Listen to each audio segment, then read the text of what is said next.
It was a quiet afternoon when I took my son, Ethan, out to the garden for some fresh air. Ethan, bound to a wheelchair since birth, loved the little moments he could spend outdoors.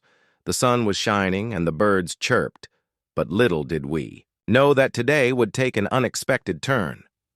As we were enjoying the peace, Mrs. Jenkins, the notorious HOA Karen from 2 houses down, stormed up the driveway with her usual scowl.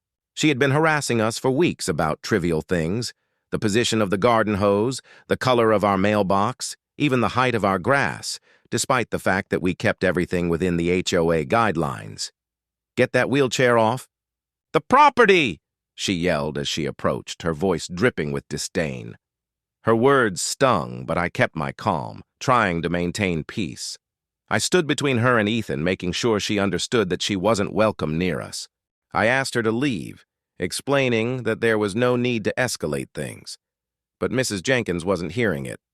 Her face turned crimson as she started raising her voice, calling us troublemakers and demanding that we leave the neighborhood.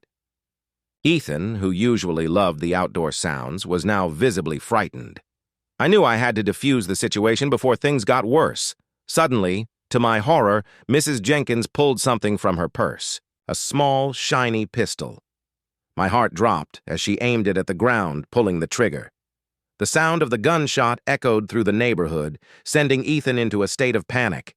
I immediately pushed him behind me, shielding him from the madness. It felt like time stopped as the reality of the situation sank in. This woman, a neighbor, was standing there holding a gun and threatening us. I quickly took control of the situation, reaching for my phone and dialing 911. While waiting for the police to arrive, I used my FBI credentials to inform her that this was a federal matter now, that she had no idea who she was dealing with. The shock in her eyes was evident as the realization hit. I wasn't just some local dad. I was an FBI agent. Mrs. Jenkins immediately dropped the gun, trembling with fear as she realized her actions had gone too far. The police arrived moments later, and Mrs. Jenkins was arrested for assault with a deadly weapon. Ethan, still shaken, clung to me for comfort. The event was traumatizing, but I was relieved that I had been able to protect him.